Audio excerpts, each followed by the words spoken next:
Halo semua calon peserta Yoga Teacher Training periode tahun 2021. Tonton video ini sampai habis karena saya akan menjelaskan rundown-nya.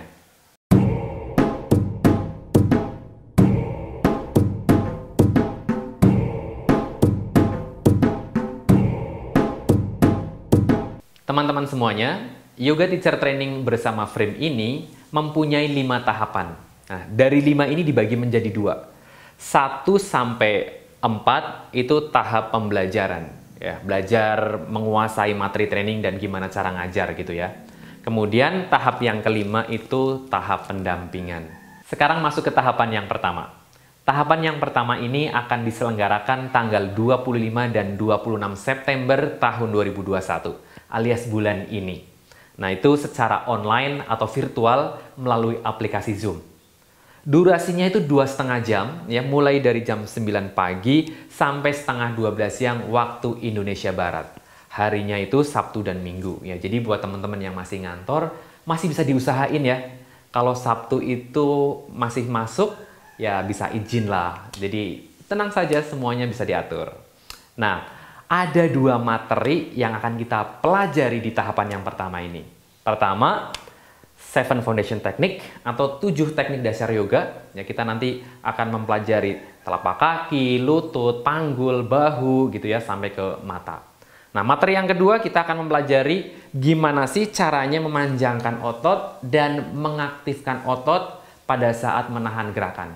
Yang sering kita kenal istilahnya dengan elongation dan activation. Contohnya misalkan pada saat down dog. Nah, pada saat kita nahan di down dog, gimana caranya manjangin? Kan kita diem, kok manjangin? Gimana ya? Gitu ya. Nah, akan dibahas nanti. Terus, gimana cara ngaktifinya? Akan dibahas nanti. Gitu. Pada saat warrior 1, warrior 2 juga sama. Gitu. Nggak boleh, pokoknya ini akan seru banget lah gitu ya. Karena ya, kita jadi tahu, belajar 2 hari, elongation dan activation, 7 teknik dasar, kita akan tahu semuanya. Nah, sekarang syarat untuk mengikuti training di tahapan yang pertama ini gimana? Caranya adalah dengan menonton minimal 3 kali video modul yang udah dibagikan melalui email masing-masing ya. Ada 11 video kan. Nah, itu ditonton minimal 3 kali, terus membaca handout yang udah dibagikan minimal 1 kali. Nah, bahkan bukan hanya itu, bukan hanya cuma nonton sama baca doang, tapi juga ikut dipraktekin. Karena kalau nggak dipraktekin sih biasanya kurang ya. Ya, mungkin di bayangannya ini. Pas begitu dipraktekin agak beda. Nah, makanya kalau diimbangi dengan latihan fisik, dengan praktek, nanti akan makin paham gitu. Nah, nggak boleh bohong teman-teman, karena ketahuan ya, orang yang nggak nonton dulu, nggak latihan dulu akan kewalahan nanti pada saat 25 dan 26 September. Nah, gitu ya teman-teman. Nah, selain itu apa yang harus disiapin sih untuk tanggal 25 dan 26 nanti? Yang harus disiapin pertama adalah kuota. Meskipun Anda punya wifi yang speednya bagus, tetap ya, kita harus mempersiapkan force major.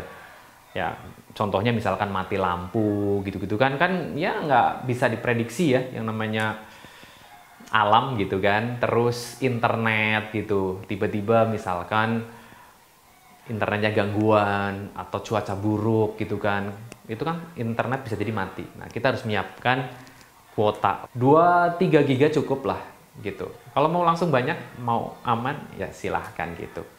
Terus kalau bisa lingkungannya, ruangannya juga dirapihin supaya moodnya enak. Jangan yang pilih tempat yang berantakan gitu. Kalau bisa semua kerjaan diselesaikan sebelumnya. Bikin status di WhatsApp saya lagi training gitu ya, sehingga nggak banyak telepon yang masuk gitu teman-teman. Terus boleh nyediain cemilan, boleh. Kopi, teh, silahkan. Dan bajunya adalah baju olahraga, ya. Jangan sampai baju tidur atau baju pengajian gitu ya. Nanti nggak enak buat gerak. Anda harus menggunakan outfit sporty, gitu ya. Ini seperti layaknya olahraga pada umumnya.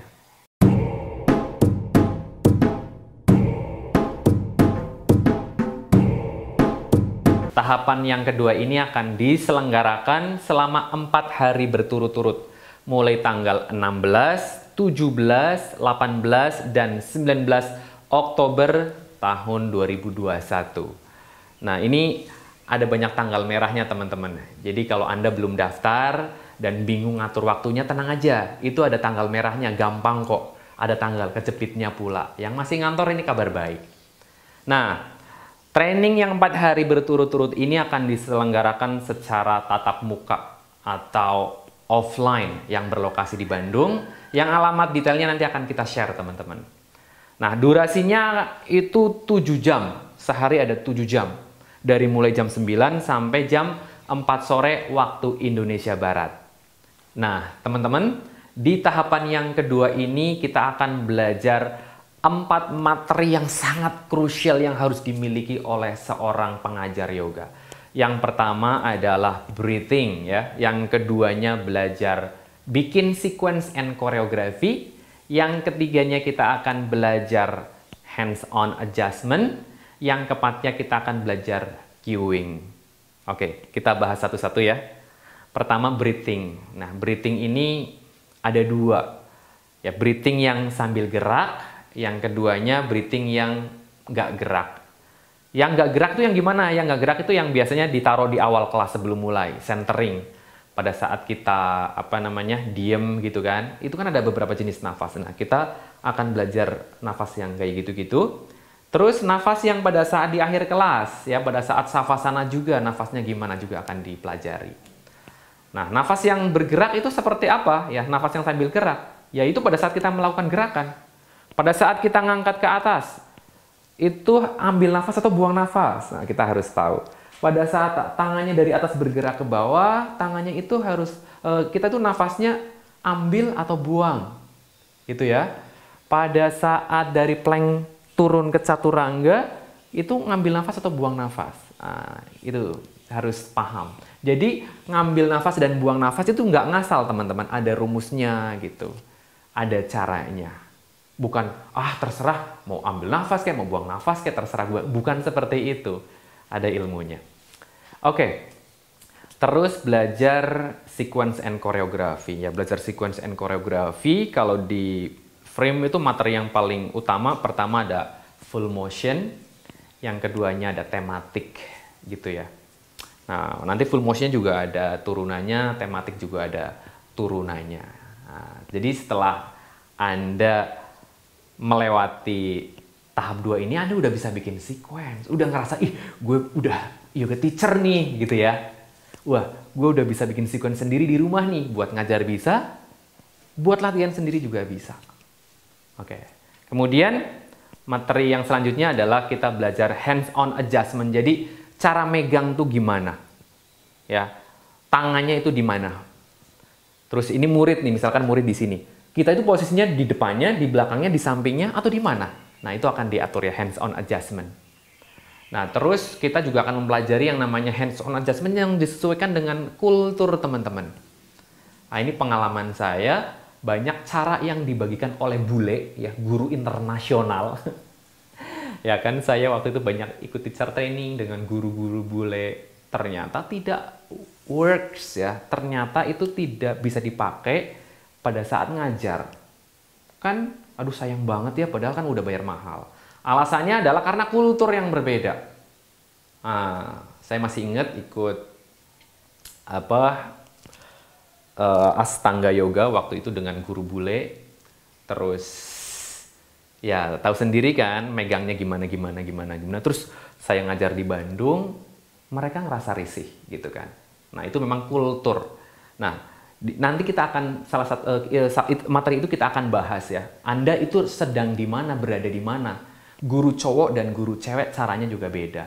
Misalkan kultur Jakarta tidak bisa dibandingkan dengan kultur teteh-teteh di Bandung, di dekat-dekat Hegarmanah misalkan ya, yang dekat dengan Masjid Darut Tauhid gitu. Terus Anda pergaulannya di mana? Pergaulan gym atau pergaulan di mana? Itu akan dipelajari gitu ya.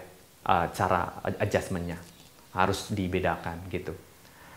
Nah, terus intonasi, kita akan belajar intonasi. Nah, intonasi itu beda-beda teman-teman. Intonasi yang energizing atau intonasi yang calming. Nah, saya pernah ikut teacher training di mana saya sangat dipersalahkan intonasinya. Padahal sebelumnya saya tidak dipersalahkan. Kok di situ dipersalahkan gitu? Saya tetap nggak terima gitu. Akhirnya saya kayak apa namanya, ya dianggap aneh lah. Tapi nggak apa-apa, saya juga ngerasa gitu ya. Terlalu ngerasa aneh gitu ya. Ya aku ngeyel kenapa ya? Karena sebelumnya saya ngerasa bener kok. Guru-guru gue juga gitu intonasinya gitu. Nah, seiring berjalannya waktu, saya tahu memang intonasi itu beda-beda. Yang calming bagaimana, yang energizing bagaimana gitu. Waktu itu saya dipersalahkan, ya sebenarnya ya wajar juga. Karena memang style yang training yang saya ikuti waktu itu memang stylenya dia calming. Cuman kan kalau aku mau pembelaan diri, dia itu nggak ngejelasin kenapa intonasinya harus calming gitu. Sehingga saya kekeh kan, masih jiwa muda, berontak gitu. Enggak, aku nggak mau berubah gitu-gitu. Nah itu nanti kita akan pelajari di intonasi. Saat calming bagaimana, saat energizing itu bagaimana. Gitu teman-teman. Itu di tahap 2. Seru banget nggak sih? Nah, sekarang lanjut ke syarat untuk mengikuti tahap yang kedua ini. Tahap yang kedua ya kayak sama yang sebelumnya. Pertama adalah nonton video modul yang udah di-share minimal 3 kali. Dan kemudian baca handout yang udah dibagikan minimal 1 kali. Gitu. Dan bukan hanya ditonton dan dibaca, tapi juga sambil dipraktekin.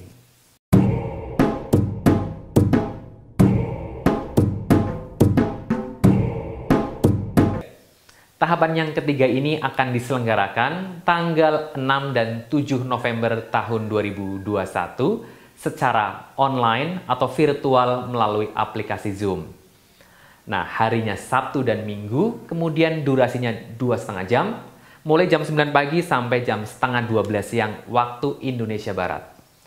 Di tahapan yang ketiga ini kita akan mereview PR yang sudah dibagi. Kita akan review satu-satu. Bagusnya apa, kemudian mana-mana yang perlu di-upgrade. Nah, teman-teman nggak usah khawatir, di sini tidak di-ranking ya. Peserta ini yang paling bagus, peserta ini yang paling jelek. Enggak. Karena memang ini bukan untuk orang lain ya. Training ini ya untuk diri kita sendiri, gimana caranya bisa ngajar. Ya, jadi di situ ya kita jujur-jujuran aja. Belum bisa, ya belum bisa gitu. Belum bisa juga nggak apa-apa gitu ya. Justru kita akan mengupasnya belum bisanya di mana dan cara supaya bisanya itu gimana. Nah, di situ dievaluasi. Kemudian kita akan melanjutkan materi yang sebelumnya yaitu sequence and choreography. Nah, kita melakukan pembahasan yang lebih detail. Kalau awal ya masih dasar-dasar, yang keduanya udah benar detail dan variasinya gimana. Kemudian di sini juga kita akan belajar ya outfit, fashion, Anda cocoknya seperti apa, frame akan memilih seperti apa fashionnya, dan profesionalismenya itu gimana sih gitu, yang ada kaitannya dengan penampilan cowok gimana dan penampilan cewek itu gimana. Nah, syarat untuk mengikuti training ini sama seperti sebelumnya, yaitu nonton 3 kali video modul yang udah dibagikan dan nonton 1 kali, baca 1 kali handout yang udah dibagikan.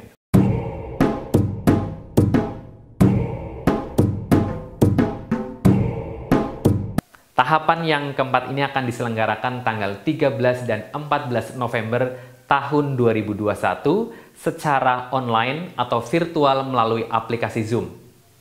Nah, seperti online di tahapan yang sebelumnya, kita juga akan menyelenggarakannya hari Sabtu dan Minggu, kemudian durasinya 2,5 jam mulai jam 9 pagi sampai jam setengah 12 siang waktu Indonesia Barat. Di tahap yang keempat ini kita akan mereview, mengevaluasi PR yang diberikan, yang bagusnya apa, yang perlu di-upgrade apa. Kemudian di tahap yang keempat ini kita juga akan belajar sejarah Hatha Yoga, dari sebelum Hatha Yoga sampai ke Hatha Yoga yang pertama kali, sampai ke definisi Hatha Yoga dan jenis Hatha Yoga pada hari ini, hari pada saat training diselenggarakan. Kemudian kita juga akan membahas tentang yogapreneur, tentang berkarir di yoga itu seperti apa sih? Misalkan kita sebagai pengajar. Nah, pengajarnya mau yang apa nih? Pengajar yang ngutamain keluarga, terus ngajarnya itu sesekali, atau pengajar yang benar-benar full ngajar, punya banyak kelas, ngajar yang di tempat orang lain, atau ngajar yang di tempat sendiri. Nah, itu akan ngebahas semuanya di situ. Karena pendekatannya akan beda-beda, ya. Nah, dulu waktu pertama kali saya belajar yoga tidak ada tuh yang ngajarin yang kayak gitu-gitu. Sehingga ya rata-rata begitu masuk ke lapangan terseok-seok. Nah, kayaknya cukup generasi lama aja yang harus terseok-seok ya. Anda semuanya sudah ada minimal pengetahuan dasarnya, sehingga begitu nyemplung Anda udah nggak kaget dan udah langsung ngeflow aja. Gitu teman-teman. Kemudian yang terakhir di tahap 4 ini adalah ya kita akan menentukan tugas akhir. Nah, nanti ada tugas akhirnya teman-teman. Nah, tugas akhir ini yang akan menjadi senjata, menjadi amunisi Anda ya. Jadi ketika Anda ngelamar ke salah satu tempat, maka tidak ada alasan lain buat mereka kecuali menerima Anda. Ya, kalau mereka nggak nerima Anda, mereka ngerasa berdosa. Gitulah. Kenapa ya? Karena di dalam tugas akhir ini ada sequence dan koreografi yang udah dibikin sendiri oleh teman-teman semuanya. Hanya orang gila ya, kayak rugi banget deh kalau nolak gitu ya. Orang bisa bikin sequence sendiri kok ditolak gitu ya. Ya kan? Di tengah banyaknya orang yang tinggal nyomot di YouTube dan nyontek sequence orang, terus ini ada orang yang bisa bikin sequence sendiri, banyak lagi sequence sendiri, masa ditolak gitu? Ya nggak sih? Kayaknya ini senjata ampuh banget pokoknya. Terus di situ juga ada kayak diary gitu ya. Jadi kan nanti kan pada saat praktek itu kan ditulis gitu kan. Nah, story ini itu makin membuat ketika ditunjukin ke orang lain itu kayak udah nggak ada alasan lain kecuali mereka mengatakan you are a good teacher, gitu kan? You are a proper teacher. Udah, karena ya semuanya sudah tercantum di sini dan udah dilakukan semuanya. Bukan cuman ini sertifikat. Ya sertifikat kalau nggak bisa ngajar buat apa gitu kan? Beda dengan Anda. Saya bisa ngajar. Ini story-nya, ya kan? Udah banyak ngajar, ini evaluasinya, ini sekuen yang saya bikin dan saya bikin sendiri. Itu bikin ya, itu di tugas akhir ada itunya. Wow banget gitu.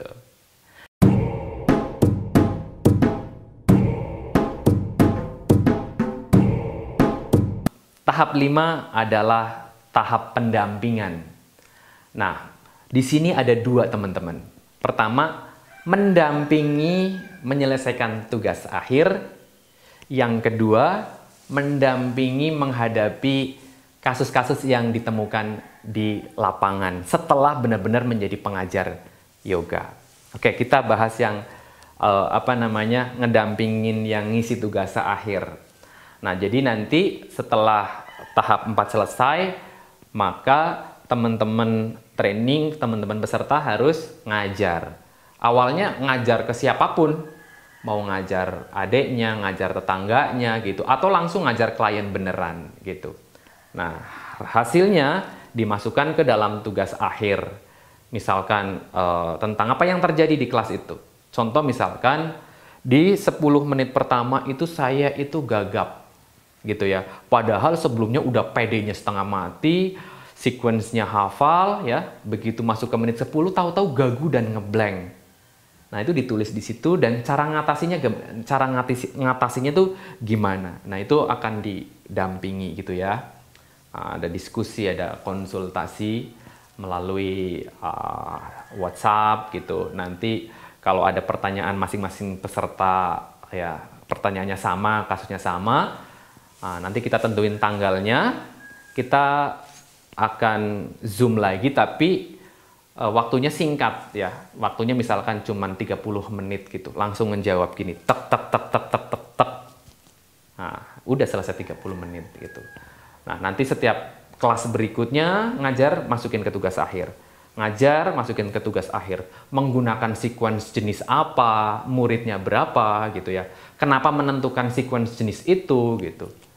Kenapa memilih gerakannya itu gitu. Misalkan kayak saya memilih gerakannya cukup ringan karena muridnya itu belum pernah yoga sebelumnya. Muridnya itu teman-teman kantorku ya, mereka plank aja nggak bisa, jadi saya kasih gerakan ini. Nah, itu ada penjelasannya. Nah, gitu teman-teman. Sampai nanti batas sequence yang ditentukan misalkan minimal 5 kali ngajar gitu ya di tugas akhir itu. Udah deh. Selesailah tugas akhir dan Anda sudah punya senjata ya, di mana Anda bisa buat apa namanya senjata ini, tugas hari ini untuk ngelamar-ngelamar gitu, atau untuk disimpan doang di rumah juga nggak masalah, buat kebanggaan dipajang di depan gitu ya. Oke, nanti bentuk tugas akhirnya juga saya bebaskan bentuknya seperti apa. Mau menggunakan bahasa yang formal silakan, mau sampaikan bahasa pilihan katanya kayak bahasa Jaksel yang campuran Indonesia Inggris, itu up to you gitu. Yang penting benar-benar mencerminkan kamu gitu.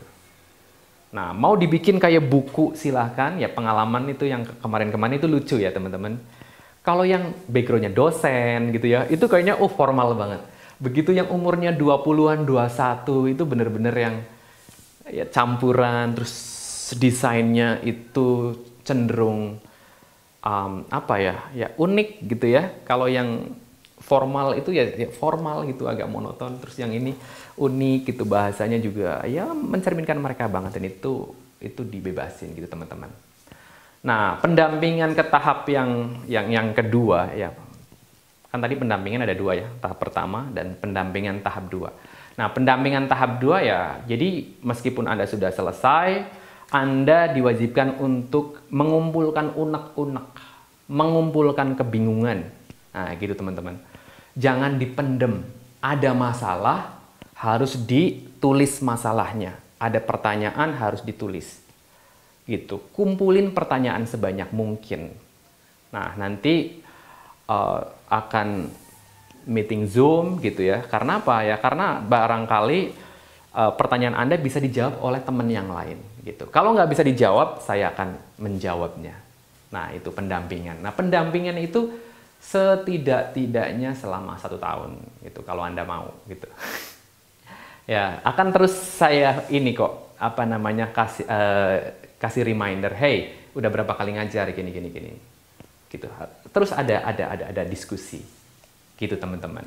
Dan nanti misalkan tiba-tiba kayak, oh saya dapat kerjaan, kayaknya 4 bulan ini saya tidak bisa ngajar. Oh ya nggak apa-apa, yang penting jujur-jujuran aja gitu. Jadi nggak ada yang perlu dievaluasi, orang nggak ngajar gitu. Ya nggak sih? Misalkan, aduh saya tiba-tiba hamil nih dan saya muntah-muntah terus, saya ngidam nggak bisa mikir apa-apa. Ya udah, berarti nggak ada yang perlu dievaluasi gitu. Nah, saya akan tanya, kira-kira kapan akan ngerjain lagi atau memang mau off dulu nanti gitu, kabarin aja. Nah, itu pendampingan yang kedua. Itu teman-teman, training bersama Frim, seru, akrab, tidak ada hierarki atas dan bawah, dan fokusnya adalah memperbaiki kualitas diri. Itu saja, semoga Anda terus semangat dan terus antusias sampai di tanggal 25 dan 26 September nanti. Saya Nas Umar, salam Fit to Freedom.